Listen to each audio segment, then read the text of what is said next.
I used to think I understood grief from across a fence. 5 years back, my neighbor Charles, everyone called him Charlie until that day, told us his 14-year-old boy had vanished. The police came, cameras came, casseroles came. After a while nothing else did. My wife and I kept bringing them little favors, a ride, a lasagna, a quiet hour mowing their lawn. His wife, Kathy, shrank into herself. Charlie became jittery, polite in a way that felt like a door closing softly in your face. Last week he stepped onto my driveway while I was dragging the bins and asked if he could borrow a shovel. I didn't ask why. I ran inside and handed him the good one. He thanked me and cut through the gate to his yard. From our upstairs window I could see him working. The hole he was digging was too big for anything ordinary, and he was too old for the way his shoulders kept buckling. I grabbed my spare shovel and went over, called his name. He flinched like I'd dropped a plate. "No, Tim," he said, calm, almost gentle, but the words came out strangled. "Leave. I won't have you using that shovel in my yard." He pointed at the gate as if training a dog. I left because there was nothing else to do with the way he was looking at me. I watched from the window. He dug until the light turned the color of a bruise, then he stopped and scanned the fences and the high windows of every house. When his eyes found mine, I tried to walk away like I'd only been passing by the room. Later, when the street had gone mute and the roofs looked like black ships, I heard the bite of metal into dirt. I slipped out back and peered over the fence. He was in the hole again. When he went inside for something, I slid into his yard. Moonlight pooled at the bottom of the pit, bright enough to show a torn edge of black plastic snagged in the soil like a tongue. I looked at the door. I looked at the bag. Back, and forth, and back again, until the hair on my neck told me to run. I hopped the fence. He reappeared seconds later, but didn't return to the digging. He moved off into the dark space beside the house and didn't come back out where I could see. By morning the ground in that spot was smooth as if it had never been touched. His SUV sat on the street instead of the driveway, as if it wanted to be pointed outward with the engine already thinking about the distance. Maybe he hauled something out. Maybe he put something in and then took it away. I don't know. I couldn't say the words to my wife. He never returned my shovel. He doesn't meet my eyes at the mailbox. When I glance across, sometimes he's already there, standing in his own window, watching my window, both of us pretending not to be the first to blink. I keep telling myself I'm imagining it. I keep telling myself that bag could have been anything.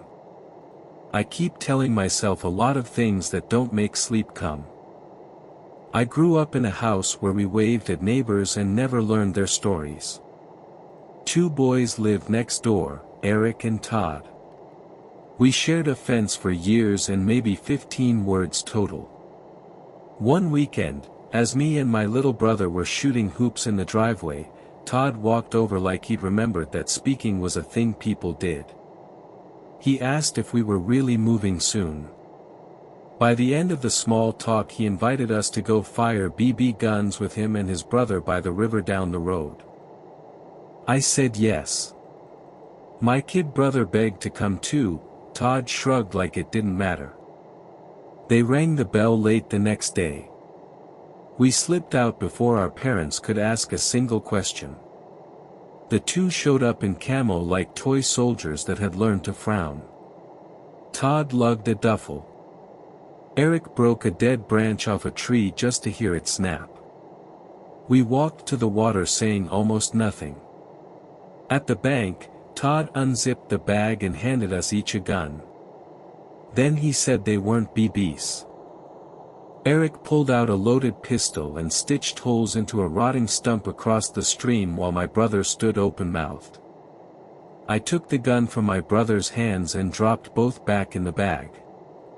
"We're not doing this," I said, and started back the way we'd come.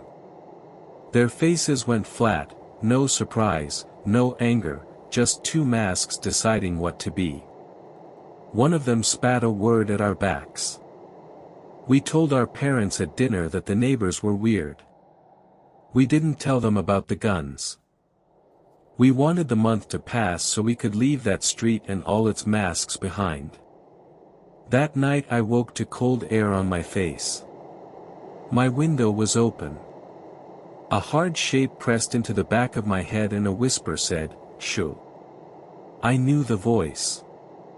Todd told me if I ever said a word, especially to his father, he'd come back and kill me and everyone I loved. I said, "Okay," because it was the only word my mouth could find. The weight lifted.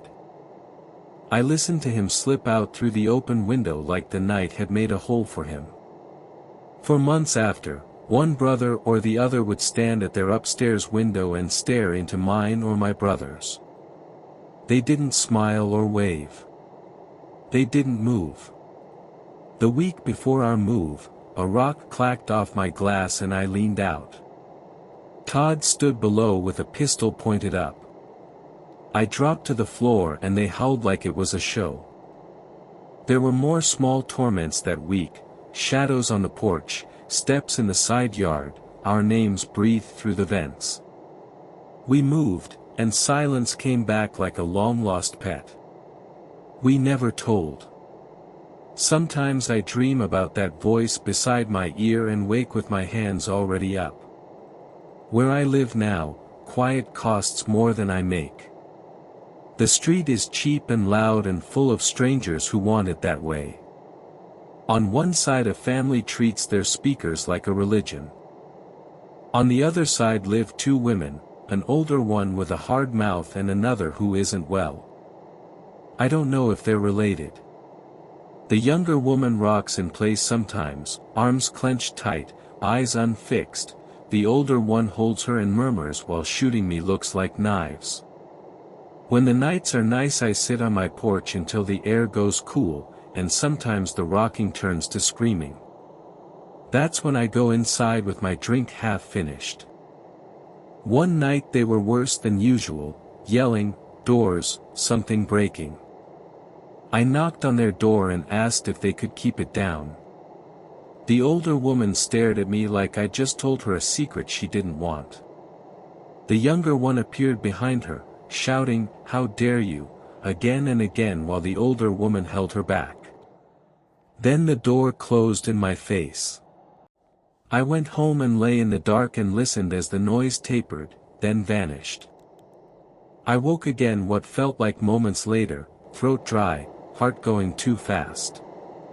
From downstairs came a sound like a chair leg dragging.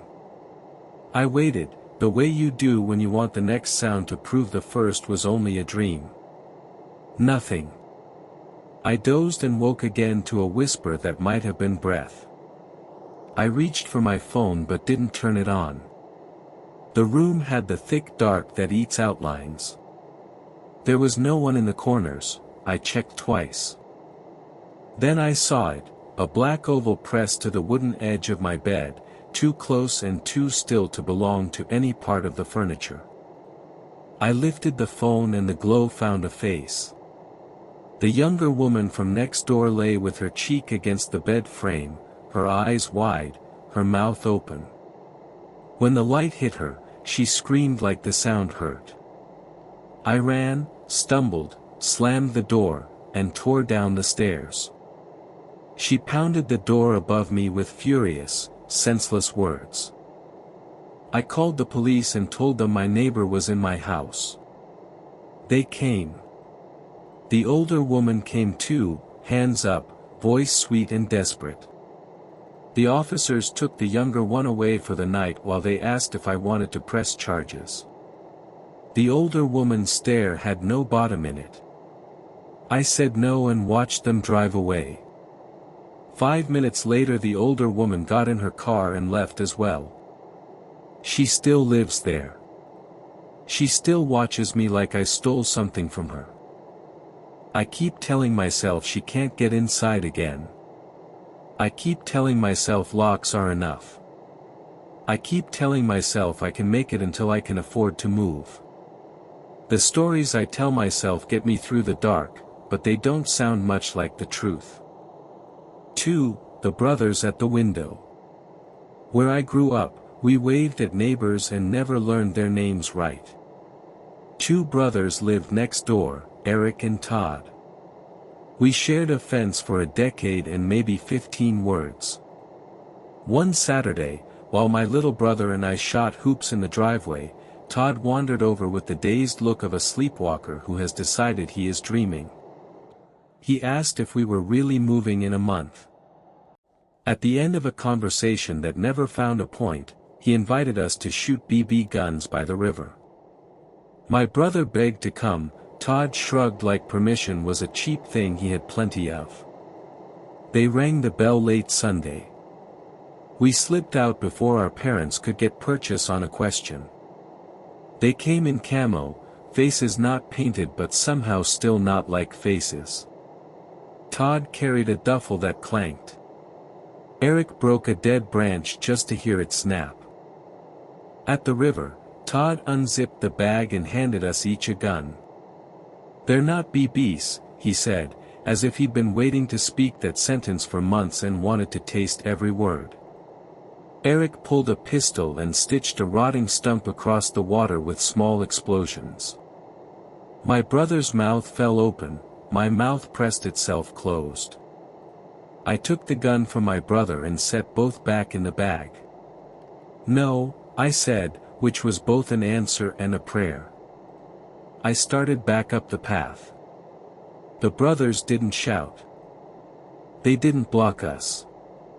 Their faces did a new thing, turned flat, like the way you press a leaf in a book. One of them spat a word. We told our parents at dinner that the neighbors were weird and that we probably wouldn't be spending time with them before the move. We did not say the word gun out loud in the house we were leaving. That night a wind crawled under my blinds. The window was open. A hard shape settled against the back of my head and a whisper said, "Shoo," not to calm me but to keep the room from knowing. I knew the whisper. Todd told me if I ever told his father what happened by the river, he would come back and kill me and everyone I loved. He spoke very carefully, like a person reading an oath.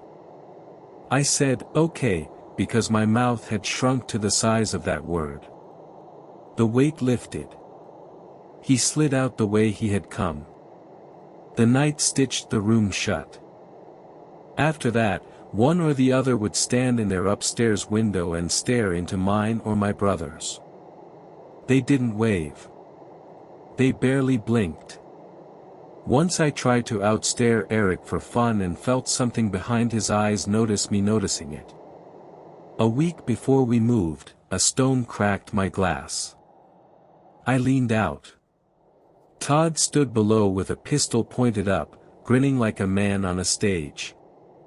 I fell to the floor and he laughed a stage laugh, large and empty. The days after brought more small torments, shadow shapes on our porch, footfalls in the side yard, our names breathed through vents as if the ductwork had been given lungs. The last night before the move I woke to the sound of someone adjusting my desk chair an inch at a time. I didn't look. I stared at the ceiling and named every college mascot I could remember. When the chair was back exactly where it had started, the sound stopped. I breathed again and heard a second sound I still cannot entirely fit into a sentence, a mouth pressed to the space between my mattress and headboard, wet breath painting the wood, a patient tongue collecting dust. I reached for my lamp and found only the idea of the lamp. The breath stopped. The window whispered cool air. My throat woke with my hands already up. We moved the next day. I watched their house through the rear window as it became a slab, then a slice, then nothing. Silence returned to my life like a pet that only comes when it wants. I did not tell. I told myself it would make it bigger, and worse, and permanent. I told myself the distance would fix it. You can live on those promises for years. My brother sent me a link last winter, an article without a paywall, the kind written by reporters who wear out their shoes. The piece said Eric had gone missing after a traffic stop. It said Todd had been arrested for pointing a gun at passing cars on the interstate. A neighbor interviewed on camera swore the house next door had always been quiet, that the boys were polite, that she had never once feared for her safety. I watched the clip 3 times and checked the upper corners of the screen for reflected faces. My windows were clear. I went to bed feeling safe enough to dream, and woke with my old chair 2 inches closer to the bed.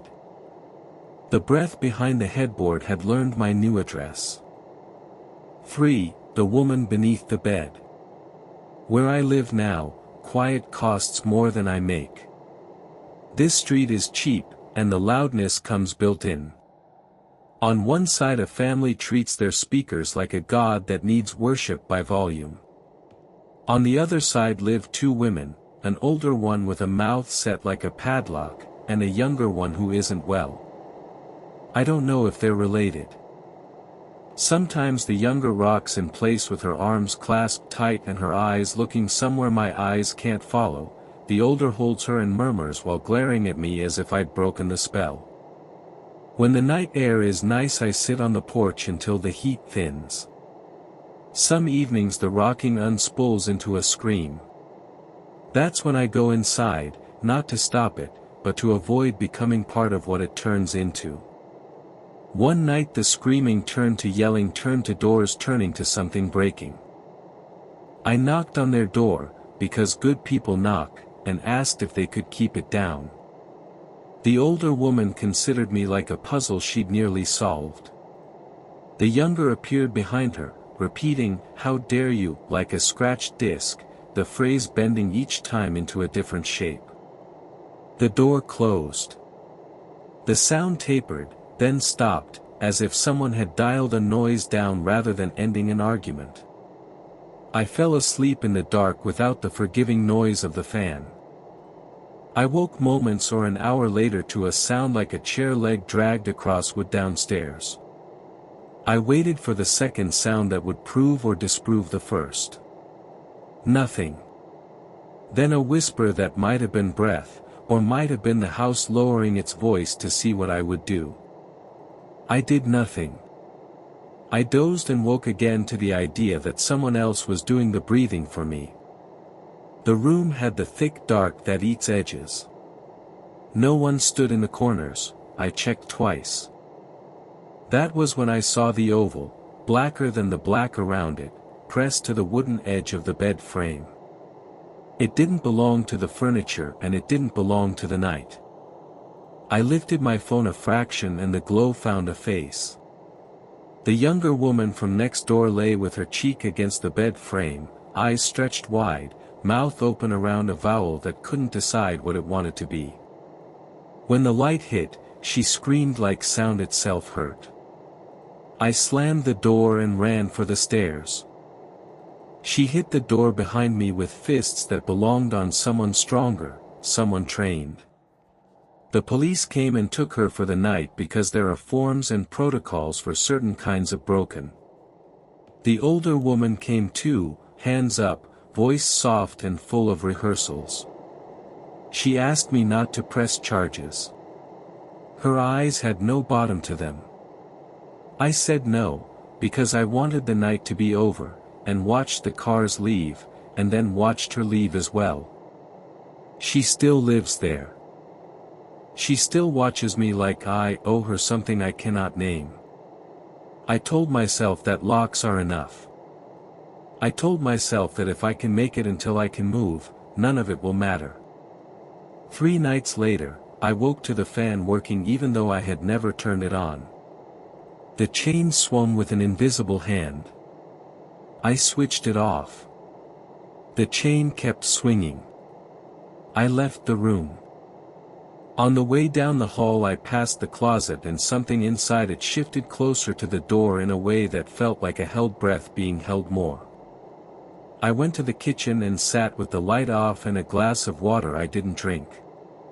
The back door lock made a small, exploratory click. Then another. I waited. The click stopped. Water from the glass climbed into my hand without my permission. I set it down and wiped my palm on my shirt. In the morning there were narrow scratches on the underside of my bed frame, 5 sets of 5, evenly spaced as if made during timed intervals. There were twin grease marks on the hardwood where knees had rested. A strand of hair had braided itself into a knot around the lamp cord. I vacuumed the rug and changed the sheets and put the vacuum back in the closet and closed the door quite carefully. That night the vacuum rolled forward inside the closet and thumped against the door twice, as if complaining. I opened the door, moved the vacuum back, and told the closet aloud that it needed to stop. The closet obeyed. The house likes rules if you speak them like a person promising a punishment. A week later, the older woman knocked. She held a folded paper and a tin of cookies. The paper was a church flyer, dates and times and a phone number. She told me God moves in mysterious ways and that we can be vessels if we allow it. I asked how her daughter was. The pause before she said the word daughter was small, but it was there. She forgets herself, the woman said. She goes where the wind pushes. She held out the cookies but the tin was empty. I took it anyway. The next evening I heard singing through the wall. Not a hymn, exactly, a scale, up and down, notes skimmed of meaning. I pressed my ear to the drywall and heard the older woman's voice coaching the younger one to match her. Open, she said, the way a dentist says it. Wider. I put on music and then the fan and then the TV, then turned them all off one by one because sound felt like bait. Later that night a coin rolled across my floor from the shadows under the bed and stopped at my foot. It was not my coin and not a coin I recognized, smooth where coins aren't, bright where age should have done its work. I bent to pick it up and a hand took my wrist, not hard, just present, skin cool and soft and very intent on not being seen. I whispered, "Let go," and the hand let go at once, not as a kindness but as an obedience. "Don't do that again," I said, to the space. The bed shifted, a grudging inch. 2 days after that I woke to the sound of my front door closing. No footsteps followed. The morning went on like mornings do. When I checked the door at noon, there was dirt in the track and a single strip of tape where no tape had been, holding nothing to nothing, a reminder of a reminder I hadn't made. In the evening I found a damp outline of a torso on the hardwood near the head of the bed, as if a body had lain there and lifted itself away, leaving only the idea of weight. I set a towel on it like a bandage. By morning the outline had moved 6 inches closer to where I put my head to sleep. I called a locksmith and told him my locks were old. He told me my locks were fine and that the problem was me. He said it gently. He replaced a strike plate anyway because money is a way we bless rituals. The night after the new plate, the younger woman returned. I didn't wake to noise this time. I woke to an absence of it, the fan off, the refrigerator stilled, the street gone mute. The room held its breath and I held mine because you catch what you listen for. When I finally looked, she was already looking back from the floor, cheek to the bed frame, eyes wide. "Help," she said, like she didn't know whether she was asking or repeating. Then, in a high child voice that came from the wall behind my head, another mouth said, "Help," and another followed it from the closet door, and another from the vent, and another from the space where the mattress doesn't quite meet the frame, and for a full minute the room said help like the word had blossomed and seeded and grown mouths of its own. I told the room, stop, and because I sounded like a person ready to punish, it did. The younger woman blinked like a fish. The older woman's voice floated through the drywall, open. The younger's mouth formed a silent "oh," wider, the older said. The closet door rattled but did not open because I had not told it could. The fan chain swung though the fan was off because the room had not learned everything yet. I called the police again and said I had an intruder again and apologized for it being the same intruder. While I waited, I lay flat on the bed with my hands on the blanket like a corpse at a viewing. The younger woman slid her hand under the bed and found mine and held it, not pleading, not threatening, only holding as if to mark me for later. I said, let go. She did, immediately. It would be kinder if the obedient things loved you. It would be easier if the obedient things hated you. Obedience is the scariest third option. They took her. The older woman came back with her empty tin and her full stare. We're vessels when we allow it, she said from my porch. Some of us allow more. She looked over my shoulder into my house as if trying to remember where she kept something there. I closed the door because there are rules, and I am trying very hard to keep them. I sleep with my hands on top of the blanket. I keep the closet shut. I never put my feet down without looking first to see what has learned to live in the dark and what is waiting under the bed to learn my name.